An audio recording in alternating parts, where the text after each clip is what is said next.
हमारे लोकप्रिय नेता आदरणीय श्रीमती रेखा महाजन जी भी नेतागण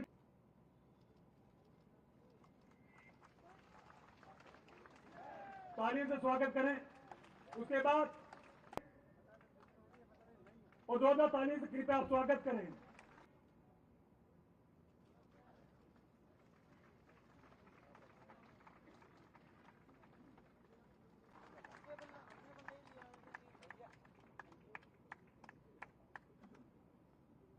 उसके बाद पीओजे के डिस्प्लेस फैमिली से बिलोंग करता हूं।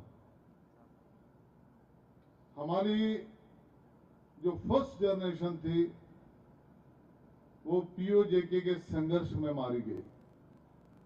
नेहरू जी की गलतियों के कारण कम से कम 40,000 लोग मारे गए। उसके बाद हमारी जो सेकंड जनरेशन थी वो अपनी सर्वाइवल की लड़ाई लड़ती रही। और जो हम लोग हैं थर्ड जनरेशन में चल रहे हैं, हम जम्मू में अपना संघर्ष अपने राइट के लिए करते रहे। हम लोग 47 से लेके 5 अगस्त 2019 तक संघर्षित रहे। जम्मू में लगातार, चाहे वो कॉलेजेस की लड़ाई हो, चाहे वो जॉब के लिए लड़ाई हो, चाहे एम्स के लिए संघर्ष हो, चाहे सेंट्रल यूनिवर्सिटी के लिए संघर्ष हो, जम्मू लगातार संघर्ष करता रहा। 5 अगस्त 2019 के बाद जिस तरह जम्मू कश्मीर में बदलाव आया, जम्मू कश्मीर के लोगों को 70 सालों के बाद उनके राइट्स मिले। चाहे वो वेस्ट पाकिस्तानी रिफ्यूजी हैं, उनको राइट्स मिले। फर्स्ट टाइम इस असेंबली इलेक्शंस में वो वोट डालेंगे। चाहे पीओजेके के रिफ्यूजी हैं, उनको 5.5 लाख रुपया मिला, वेस्ट पाकिस्तानियों को भी मिला। चाहे ओबीसी का समाज है, उसको रिजर्वेशन मिली।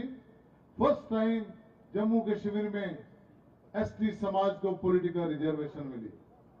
5 अगस्त 2019 के बाद जम्मू की लगातार डेवलपमेंट हो रही है। चाहे हम इंफ्रास्ट्रक्चर में देखें, जम्मू में highways, 4 lens, IITs, AIIMS, 2 AIIMS, 2 central universities, 2 agriculture universities हैं। पहले तो बच्चे बाहर पढ़ने जाते थे, आज पूरे देश के बच्चे जम्मू कश्मीर में पढ़ने आते हैं। आज जम्मू कश्मीर 5 अगस्त 2019 के बाद बदल रहा है। आज कश्मीर में भी शांति, कश्मीर में स्टोन पेल्टिंग नहीं है, लाल चौक पर तिरंगा है। कश्मीर में हुर्रियत नाम की चीज नहीं रही जो कैलेंडर इशू करती थी। आज जम्मू कश्मीर बदला है, शांति है, टूरिज्म बढ़ रहा है। अमरनाथ के लिए सबसे ज्यादा यात्रियों ने यात्रा की। जम्मू में भी 1 करोड़ से ज्यादा यात्री वैष्णो देवी में आए। पर अफसोस है कि जिस तरह से पीडीपी, एनसी और कांग्रेस ने जम्मू कश्मीर में अपना मैनिफेस्टो दिया, लगता है कि वो दोबारा जम्मू कश्मीर को पीछे ले जा रहे हैं। वो भूल गए कि 40,000 से ज्यादा लोग जम्मू कश्मीर में मारे गए टेररिज्म के पीरियड में। आज 80% से ज्यादा टेररिज्म समाप्ति पे है। जम्मू कश्मीर में पीस और डेवलपमेंट है, पर ये लोग, इनका मैनिफेस्टो जो बोल रहा है, दोबारा जम्मू कश्मीर को टेररिज्म और स्टोन पेल्टिंग की तरफ ले जा रहा है। मेरे मन में कई बार आता है, 19 में तो कश्मीरी पंडित 6 कश्मीर से माइग्रेट किए टर्माइल में। इनका मैनिफेस्टो कहीं जम्मू में तो नहीं माइग्रेशन कराना चाहता। मेरे मन में कई बार आता है। रिसेंटली 1 महीना पहले बांग्लादेश के हालात भी ऐसे बताते हैं। इन लोगों ने ऐसा मैनिफेस्टो दिया है, और बड़ा अफसोस है कि कांग्रेस भी उसका एक हिस्सा बनी हुई है। मैं इतना कहना चाहता हूं, हमारा मैनिफेस्टो समाज को आगे ले जाने वाला मैनिफेस्टो है। हमारा मैनिफेस्टो जम्मू कश्मीर में शांति और डेवलपमेंट के लिए मैनिफेस्टो है। राष्ट्रवादी फोर्सेस को ताकत देने वाला हमारा मैनिफेस्टो है। पर वो लोग फिर पीछे देखे रहे। मैं पिछले 1 महीने से अपनी विधानसभा में टूर कर रहा हूं।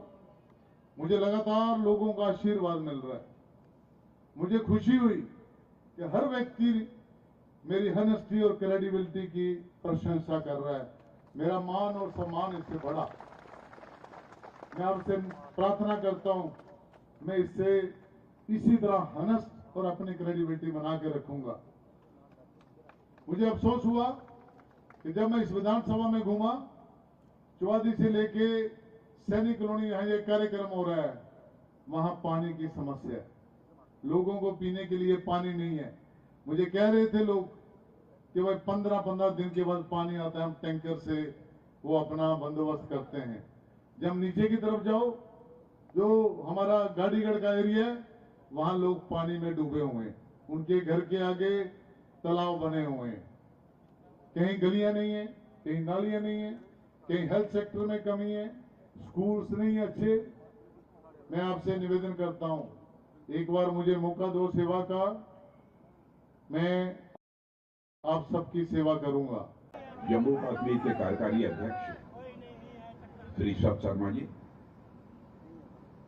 डॉक्टर नरेंद्र रैना जी भारतीय जनता पार्टी के प्रत्याशी हैं, श्री कविंद्र गुप्ता जी पूर्व उप मुख्यमंत्री जम्मू कश्मीर, श्री बलदेव सिंह जी बलोरिया जी पूर्व डिप्टी मेयर जम्मू, श्रीमती रेख महाजन की रेखा महाजन, रेख कर दिया है, मैं लगा देता हूं, रेखा महाजन जिलाध्यक्ष, श्री अयोध्या जी गुप्ता जिला प्रभारी, श्री ब्रजेश्वर राणा जी, श्रीमती पूर्णिमा शर्मा, रिटायर्ड ब्रिगेडियर बलबीर सिंह जी सम्याल, यहाँ बड़ी संख्या में मौजूद हमारे सभी सम्मानित एक्स सर्विसमैन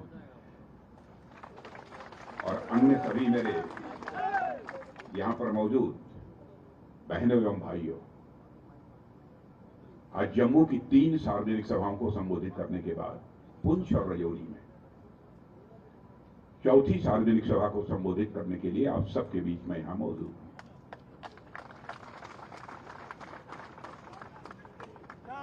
बहनों भाइयों, लंबे समय से मैं राजनीति कर रहा हूं। पार्टी का 2 बार राष्ट्रीय अध्यक्ष रहने के कारण जम्मू कश्मीर का आना जाना, जम्मू कश्मीर में सार्वजनिक सभाओं का करना, यह लगातार सिलसिला चलता रहा है। लेकिन आज पुंछ और राजौरी की जो 3 सार्वजनिक सभाएं मैंने संबोधित की हैं,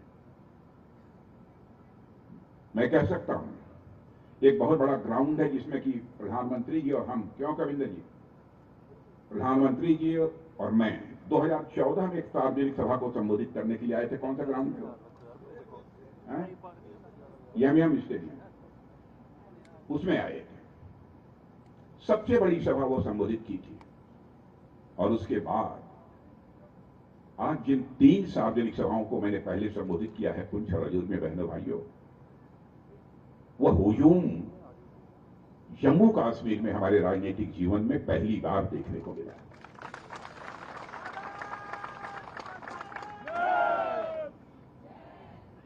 सचमुच मेरा विश्वास पक्का हो गया है कि भारतीय जनता पार्टी की सरकार जम्मू कश्मीर में बनने से अब दुनिया की कोई ताकत रोक नहीं सकती।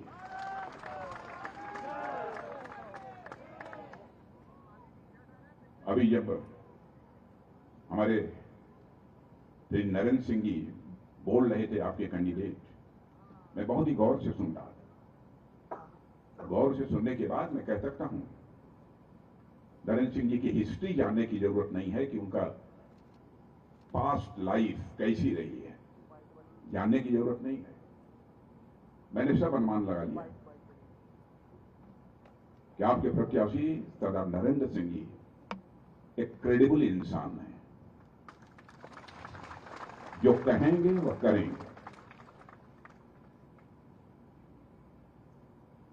बहनों भाइयों, मैं मानता हूं कि इंसान की जिंदगी की सबसे बड़ी पूंजी होती है उसकी क्रेडिबिलिटी, उसकी विश्वसनीयता। जो वह कहे वह करे, उसके वर्ड्स और डीड्स, उसके कृति और कथन, इसमें कोई अंतर नहीं होना चाहिए। सबसे पहले जब मैं चुनाव लड़ा था तो उसमें हमारी आयु 26 वर्ष की थी, चुनाव जीता भी। उस समय मैंने आश्वासन दिया था, लेकिन 2.5 वर्षों की सरकार थी, इसलिए बहुत सारे आश्वासन मैं नहीं कर पाया। बहनों भाइयों, मैं बहुत ही शर्मिंदा अपने को महसूस करता था उस नौजवानी में भी। उसी दिन हमने संकल्प ले लिया कि चाहे जो कुछ भी हो जाए, अपने राजनीतिक जीवन में कभी भी आश्वासन नहीं दूंगा। अब कई बार मेंबर ऑफ पार्लियामेंट भी रह चुका। आप पता लगा लीजिए, हमारे इस समय तो हमारा लखनऊ पार्लियामेंट्री कॉन्स्टिट्यूएंसी है, उसमें भी मैं जनता को कोई आश्वासन कभी नहीं देता हूं कि मुझे चुन दीजिए तो मैं आपको यह कर दूंगा वह कर दूंगा। और यही स्थिति हमारी भारतीय जनता पार्टी की भी है। आप उठाइए हमारा चुनावी घोषणा पत्र 1951 से। बहनों भाइयों, 1951 में जो हम लोगों ने कहा था, जिस दिन हमारी सरकार बन जाएगी, भारत की संसद में हमको स्पष्ट बहुमत मिल जाएगा, धारा 370 को हम चुटकी बजाकर समाप्त करेंगे। आपने देखा, मिला, समाप्त कर दिया। धारा 370 और 35A दोनों समाप्त कर दिया। और मैं तो यह भी, बहुत सारे इंटेलेक्चुअल्स यहां पर बैठे हैं, मैं अनुरोध करना चाहूंगा, हम लोगों के सेंटर के जितने भी इलेक्शन मैनिफेस्टो आप उठाकर देखिए कि हमने जो कहा था वो किया कि नहीं। और इस बार के भी घोषणा पत्र को देख लीजिए, क्योंकि 2014 में तो मैं स्वयं पार्टी का राष्ट्रीय अध्यक्ष था। 2019 में जब घोषणा पत्र बनने लगा तो हमारे प्रधानमंत्री मोदी जी ने कहा कि राजनाथ जी, अच्छा हो कि यह जिम्मेदारी आप ही संभाल लीजिए। तो चुनावी घोषणा पत्र बनाने की जिम्मेदारी मेरे ऊपर थी। इस बार का भी 2024 का चुनाव था तो उसमें भी कहा कि राजनाथ जी, यह जिम्मेदारी आप ही को संभालनी है। हमारे साथ टीम रहती है, उसके बाद वो चुनावी घोषणा पत्र तैयार होता है। बहनों भाइयों, हम लोगों ने पूरा प्रिकॉशन लिया। कहीं पर ऐसी स्थिति पैदा नहीं होनी चाहिए कि जो हम कहें वो न कर पाए। क्राइसिस ऑफ क्रेडिबिलिटी, विश्वसनीयता का संकट भारत की राजनीति का सबसे बड़ा संकट है। और मुझे तकलीफ हुई है आज जब मैं एयरपोर्ट से बाहर निकल रहा था। भले ही वह दूसरे पार्टी के नेता हैं, लेकिन मुझे तकलीफ हुई। मैंने कहा, हे भगवान, क्या हो गया है भारत की राजनीति को। एक नौजवान नेता हैं नेशनल कॉन्फ्रेंस के, उमर अब्दुल्ला साहब, उनका चित्र लगा था और एक तरफ उनका कोट यह लगा था कि जब तक स्टेट हुड नहीं मिल जाएगा जम्मू कश्मीर को, तब तक मैं चुनाव नहीं लड़ूंगा। दूसरी तरफ लिखा था कि इस चुनाव में स्टेट हुड मिला नहीं और 2 विधानसभा क्षेत्र से वो चुनाव लड़ रहे।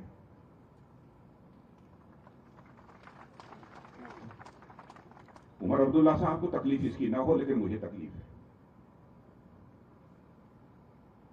और मैं कहना चाहूंगा कि उन्हें इसका संज्ञान लेना चाहिए, या जो कुछ भी कहा है उन्होंने उसके विपरीत यदि उन्होंने किया है तो कम से कम जनता से एक बार खेद तो व्यक्त कर दें कि नहीं, हमसे गलती हो गई, मैंने बोल दिया।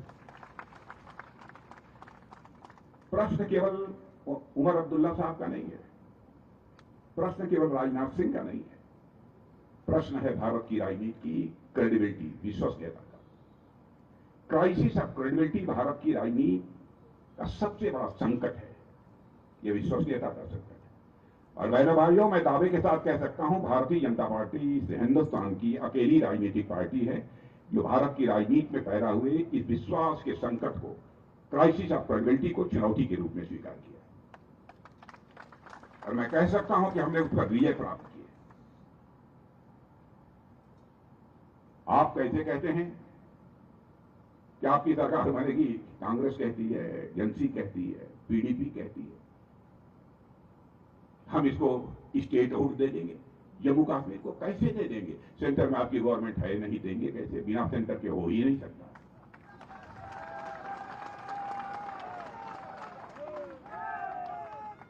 और आप लोगों को चाहे जो भी लगे, मैं आप लोगों को चाहे जो भी लगे, मैं फारूक अब्दुल्ला साहब की बहुत इज्जत करता हूं, बहुत इज्जत करता हूं। हमारे बड़े हैं, मैं उनकी इज्जत करता हूं। उन्होंने कैसे कह दिया? और मैं कहना चाहूंगा विनम्रतापूर्वक, राजनीति केवल सरकार बनाने के लिए नहीं की जानी चाहिए, राजनीति यदि की जानी चाहिए तो देश बनाने के लिए राजनीति की जानी चाहिए।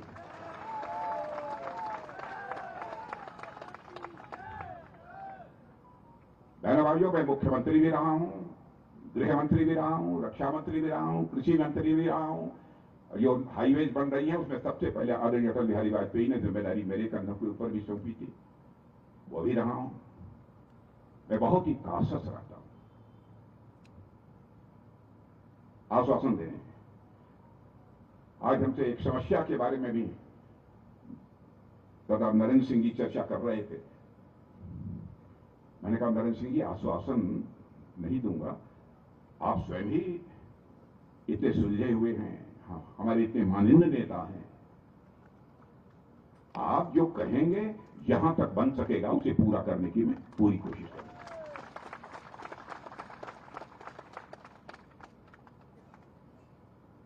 और बहनों भाइयों, स्टेटहुड का दर्जा जम्मू कश्मीर को मिलकर रहेगा। सरकार बनाइए भारतीय जनता पार्टी।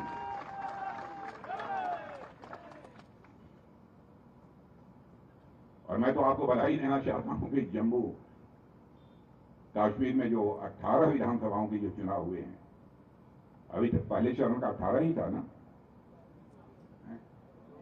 हाँ, पहले चरण का 61% से अधिक की पोलिंग हुई। शायद 30 वर्षों के इतिहास में ऐसा पहली बार हुआ। और 370 के खात्मे के बाद ये हुआ है। 370 जब तक था, 61% पोलिंग जम्मू कश्मीर में कभी नहीं हुई।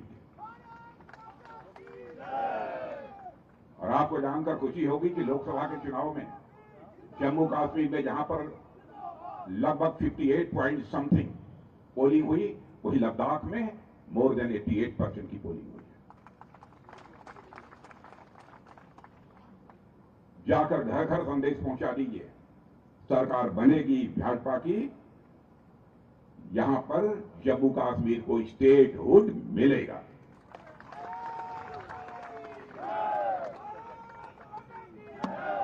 यह मैं नहीं कह रहा हूं, हमारे प्रधानमंत्री जी ने आश्वस्त किया है, आपको समस्त देशवासियों को आश्वस्त किया है। मैं बहुत विनम्रतापूर्वक अपने सारे विपक्षी दलों से निवेदन करना चाहूंगा, कृपया इस देश की मासूम जनता को गिरफ्तार न करें। मैं इतना ही कहना चाहूंगा, जमहूरियत का इकबाल इस चुनाव में बहनों भाइयों आपने बुलंद किया है। आप सभी बधाई के पात्र हैं। इसलिए मैं जम्मू कश्मीर की पूरी जनता का इस्तेमाल करता हूं, और जम्मू कश्मीर में इस तरीके से जमहूरियत का परचम लहराता हुआ देखकर मेरा सीना चौड़ा हो जाता है। बहनों भाई, ये लगता है कुछ भी कर सकते हैं।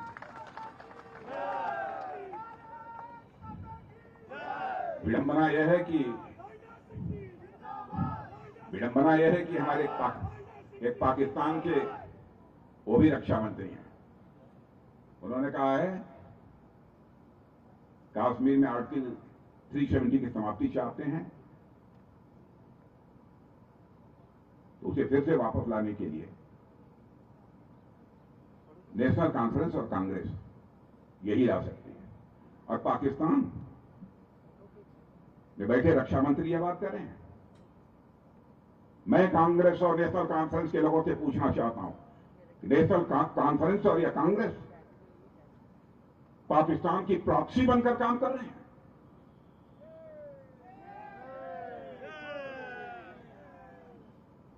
बहनों भाइयों, कोई भी राष्ट्रवादी व्यक्ति होगा तो अब स्वाभिमान का धनी होगा। स्वाभिमान मनुष्य के हृदय की सबसे बलवती भावना होती है। जिंदगी में इंसान हर चीज से समझौता कर सकता है, लेकिन स्वाभिमान से कभी समझौता नहीं कर सकता। हमारे यहां पर एक सर्विस में बैठे हैं, सारे अफसर्स यहां पर बैठे हैं। सीमा पर भी जाकर जब मैं जवानों से, अधिकारियों से मिलता हूं बहनों भाइयों, तो मुझे लगता है इन्होंने भी संकल्प लिया है कि जरूरत पड़ी तो देश के लिए अपनी जिंदगी न्यौछावर कर देंगे। वो संकल्प किसी भी क्षण पूरा कर, क्योंकि इंडिया चाइना वार के दौरान देखा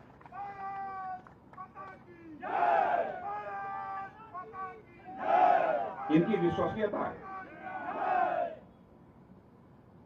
और आपने देखा होगा नेशनल कॉन्फ्रेंस और इंडी अलायंस में कहता हूं, लोग इंडिया अलायंस बोल जाते हैं गलती से, इंडी अलायंस ये जो है बराबर उन्हीं मुद्दों को उछालते हैं जो पाकिस्तान की तरफ से आते हैं।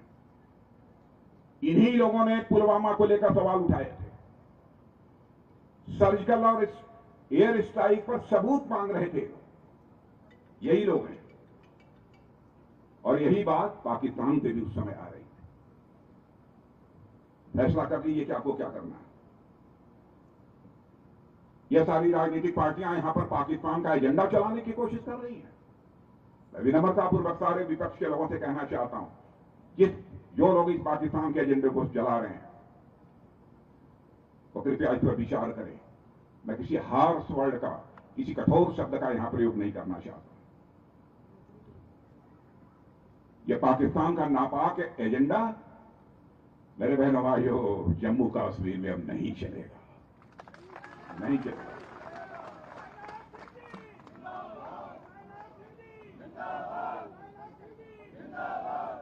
सुन लीजिए, दुनिया की कोई ताकत जम्मू कश्मीर में धारा 370 को फिर से नाफिज यानी लागू नहीं कर सकती।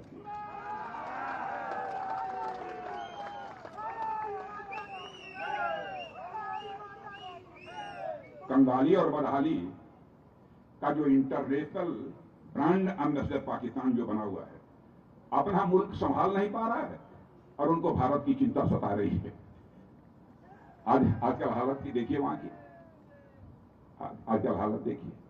अब हमारे प्रत्याशी नरेंद्र सिंह जी पाक ऑक्युपाइड कश्मीर की चिंता मत करिए, वो अभी आप ही का है। अब आपको बोलना हो तो ये मत कहिए कि पाक ऑक्युपाइड कश्मीर का मैं हूं, आप कहिए मैं भारत का हूं।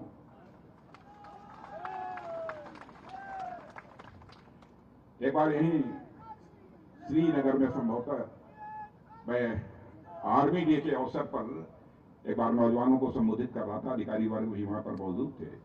उसमें ही मैंने कहा था कोई प्रयत्न बहुत अधिक करने की जरूरत नहीं है, हालात ऐसे बने हुए हैं वहां के कि पाक ऑक्युपाइड कश्मीर के लोग ही ये मांग करेंगे कि हम भारत के साथ जाना चाहते हैं, और जम्मू कश्मीर में जब विकास होगा तो कहेंगे हम जम्मू कश्मीर में मिलना चाहते हैं। अब आप ये कल्पना कीजिए, यह पाकिस्तान इंटरनेशनल मॉनेटरी फंड से $7 बिलियन का एक बेल आउट पैकेज मांग रहा है। बताइए, $7 बिलियन का एक बेल आउट पैकेज मांग रहा है। काहे को परेशान हो मेरे दोस्त, क्या हो गया तुमको? $7 बिलियन, अरे भारत को कह दिया होता है। इतना तो हमारे मोदी जी ने जम्मू कश्मीर के लिए पीएम पैकेज में दे दिया है, इससे ज्यादा।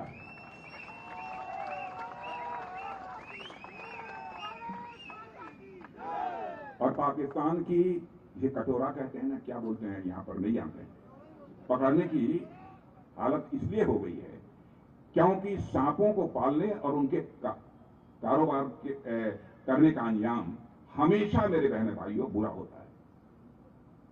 पाकिस्तान का टेररिज्म एक्सपोर्ट का धंधा, मैं दावे के साथ कहता हूं, हमारी भारत सरकार ने उसे मंदा कर दिया है। और अब मंदा ही नहीं, अभी तो मंदा हुआ है, एकदम समाप्त होकर रहेगा। और आप देख रहे होंगे टूरिज्म की संख्या, टूरिस्ट की संख्या बढ़ रही है। जम्मू कश्मीर अब टेररिज्म का सेंटर नहीं, टूरिज्म का सेंटर बन गया है। लगातार उनकी संख्या बढ़ती जा रही है। और मेरे बहनों भाइयों, मैं यह भी आपसे निवेदन करना चाहता हूं कि उसी नेशनल कॉन्फ्रेंस के साथ एक अलायंस हमारी कांग्रेस पार्टी है। उस कांग्रेस पार्टी को पता नहीं क्या हो गया है, झूठ, मनगढ़ंत बातें। उस कांग्रेस पार्टी के नेता भारत की धरती पर नहीं, दुनिया के दूसरे देशों की धरती की पर जाकर वो बराबर बोल रहे हैं। अभी अमेरिका में जाकर उन्होंने कह दिया कि लड़ाई इस बात पर है कि क्या सिखों को भारत में कड़ा पहनने की अनुमति है कि नहीं है, सिखों को भारत में पगड़ी पहनने की अनुमति है या नहीं है, क्या सिख भारत में गुरुद्वारा जा सकेंगे या नहीं है। लड़ाई इस पर है और यह सभी धर्मों के लिए है, यह राहुल गांधी ने कहा। बहनों भाइयों, सिखों को लेकर जो झूठ पाकिस्तान की आईएसआई नहीं बोल पाई, वह कांग्रेस आई के नेता बोल रहे हैं।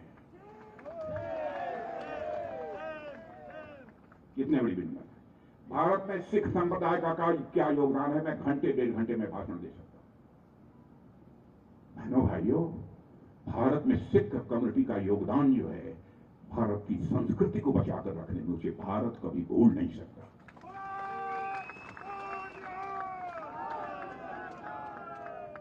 मुझे तो वरिष्ठ नेता प्रकाश सिंह जी बादल का भी यह सौभाग्य प्राप्त रहा है।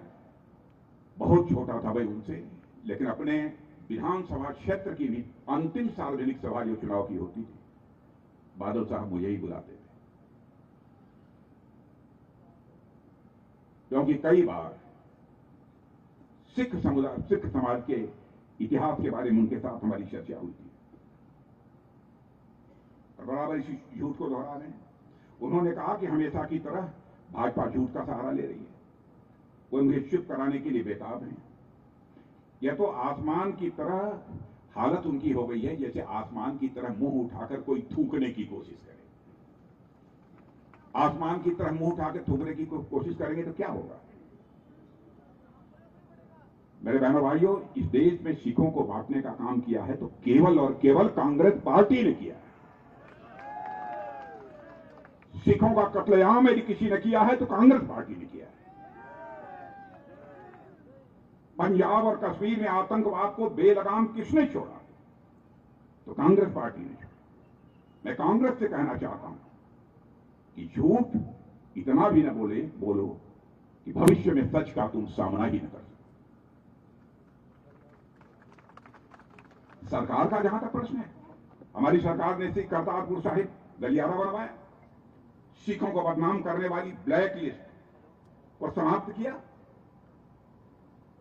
इतना ही नहीं, सिख विरोधी दंगों के शिकार दंगा पीड़ितों के आंसू पोंछने का काम हम लोगों ने किया।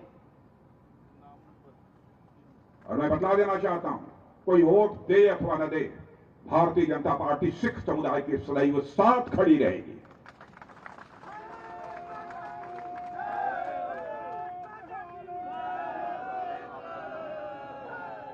जैसा मैंने कहा कि हम केवल वोट बनाने के लिए, वोट पाने के लिए हम राजनीति नहीं करते हैं, हम देश बनाने के लिए हम राजनीति करते हैं।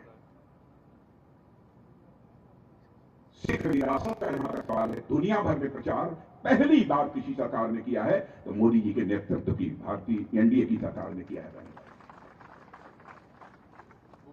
इसमें कांग्रेस संकट में है, कांग्रेस गंभीर संकट में है, क्योंकि उनका जो विभाजनकारी एजेंडा है वह पूरी तरह से एक्सपोज हो चुका है, पूरी तरह से एक्सपोज हो चुका है। इसलिए बहनों भाइयों, भारतीय जनता पार्टी के लिए आप कार्यकर्ता हो या आप वोट मांगते हो, आप समर्थक हैं या आप वोट मांगते हो, तो आपको शायद अनुमान नहीं होगा आप बहुत बड़ा पुण्य का कार्य कर रहे हो। चुनाव है नहीं तो मैं कह देता, हमारे जैसे लोग तो मानते हैं कि ईश्वरीय कार्य कर रहे हैं। कुछ पाने की हविस नहीं है, जो देना होगा परमात्मा देगा। इस धरती पर कोई नहीं है जो कोई किसी को दे दे। बहनों भाइयों, देता है तो परमात्मा देता है, चाहता है तो छप्पर फाड़ के देता है।